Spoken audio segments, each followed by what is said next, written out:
உங்க மெமரி பவரை டெஸ்ட் பண்ணிடலாமா? இந்த கிளியோட இமேஜை நல்லா பார்த்துக்கோங்க. அடுத்து இந்த பறவையோட இமேஜை நல்லா பார்த்துக்கோங்க. சூப்பர். நெக்ஸ்ட் இந்த மயிலோட இமேஜை நல்லா பார்த்துக்கோங்க. இந்த 4 கிளியில நீங்க ஃபர்ஸ்டா பார்த்த கிளி எது?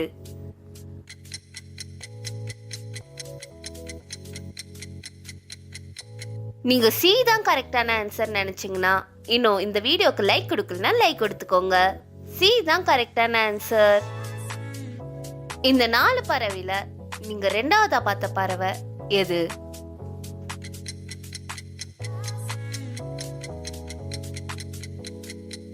நீங்க பி தான் கரெக்டான ஆன்சர் நினைச்சீங்கன்னா இன்னும் நம்ம சேனலை சப்ஸ்கிரைப் பண்ணலாம் பண்ணிக்கோங்க. பி தான் கரெக்டான ஆன்சர். இது உங்களுக்கான கொஸ்டின். இந்த கொஸ்டினுக்கு நீங்க தான் ஆன்சர் பண்ண போறீங்க. இந்த 4 பீகாக்ல நீங்க மூணாவதா பார்த்த பீகாக் எது? இது தெரிஞ்சுன்னா உங்க ஆன்சர் என்னன்னு கமெண்ட் பண்ணுங்க. ஆனா ஒன்னு ரீவைண்ட் பண்ணி பார்க்காம கமெண்ட் பண்ணும். பார்க்கலாம் எத்தனை பேர் கரெக்டா கமெண்ட் பண்றீங்கன்னு.